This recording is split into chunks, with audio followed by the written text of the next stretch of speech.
put there by the administrator. There is some hope in the future to have real sandboxing facilities inside the kernel. So there was some effort by Adam Langley, which is also co-author of the SecComp sandbox. It was called LSM-SB, and he was trying to use the LSM security hooks inside the Linux kernel to as a facility to be able to drop privileges. So for every hook, you could say, okay, whenever I trigger this hook, I want access to be denied. So this got dropped because SE Linux actually implemented type boundaries inside the kernel.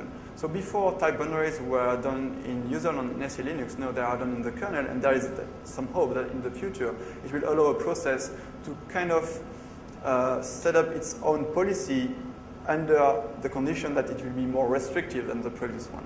So that one might happen at some point. Also, some people had an idea of using the ftrace framework, which is not yet inside the Linux kernel, but which might soon be. And by using the ftrace framework, it's kind of like the ptrace sandbox ID, but it's way better because for every system call, you can pass some code that's going to be compiled by the kernel to bytecode, and this bytecode will actually run and check parameters for you. So it can be very, very flexible. So that might also be a good idea. So virtualization, some people use virtualization to separate privilege. The good thing is it doesn't exploit the Linux kernel, and currently all mandatory access control systems exploit the Linux kernel. So whenever you have a Linux kernel bug, usually you can exploit it even though you have a very restrictive SE Linux policy. So that's a big problem, and virtualization could help to solve that, but it has other problems. Quick words about attack surface evaluation. So ptrace sandbox or future ftrace sandbox and SecComp sandbox, as Chris has mentioned, allows you to protect your kernel from an untrusted process, which is a good thing because there are quite a lot of vulnerabilities inside the Linux kernel, and that would be actually a good way to escape a sandbox, just to attack the kernel. In the SHID sandbox, we unfortunately cannot protect the kernel. But the fact that we are ch-rooted still prevents some particular bug exploitation through SHID binaries.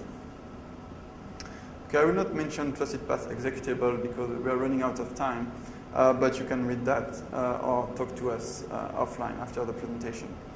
So in conclusion, I will say that security in depth is important. And even though Linux has no real sandboxing facilities, it's difficult but possible to write sandboxes on the current Linux kernel without any kernel modification.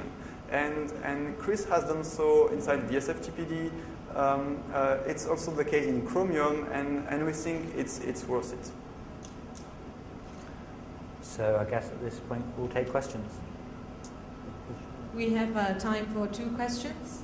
Anybody? Both Chris and Julien will also be available throughout today, so if you'd like to ask them questions, I'm sure you can do so, Chris? Of course, of course. Okay, well, thank you very much, Chris, Julien. Thank you. Thank you.